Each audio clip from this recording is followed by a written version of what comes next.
Чыпалак Батыр Гүлзат Мамытбекти колдоп чыкты. Калың элге Чыпалак Батыр деген кайман аты менен белгилүү болгон Зарылбек Аликенов таанымал блогер Гүлзат Мамытбек күйөөсүнүн кысымына жардам сурап кайрылган видеосун жарыялагандан кийин өзүнүн пикирин билдирди.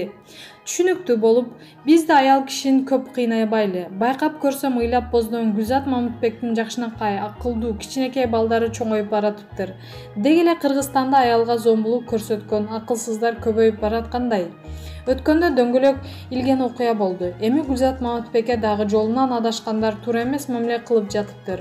Укук коргоо органдары туура текшерип чындыкты алып чыгат деп ишенели деп пикирин билдирди Зарылбек Аликенов.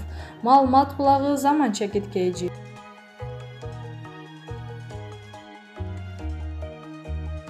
Тазабек Икрамов коронавирус жуктуруп алды. Жогорку Кеңештин депутаттары Тазабек Икрамов жана Экмат Байпакбаевден коронавирус аныкталды. Бул тууралуу өздүк булактарына таяны менен 24 Чекиткейжи агенттиги жазып чыкты. Маалыматка ылайык, эл өкүлдөрү учурда үй карантинде дарыланууда. Илдет жеңил өтүүдө. Белгилей кетсек, буга чейин коронавирус Жогорку Кеңештин басма сөз кызматынын башчысы Ибраим Нуракун уулунан жана депутаттар Бейшеналы Нурдинов менен Бакыт Төрөбаевден аныкталганы кабарланган. Маалымат булагы Аргумент Чекиткейжи.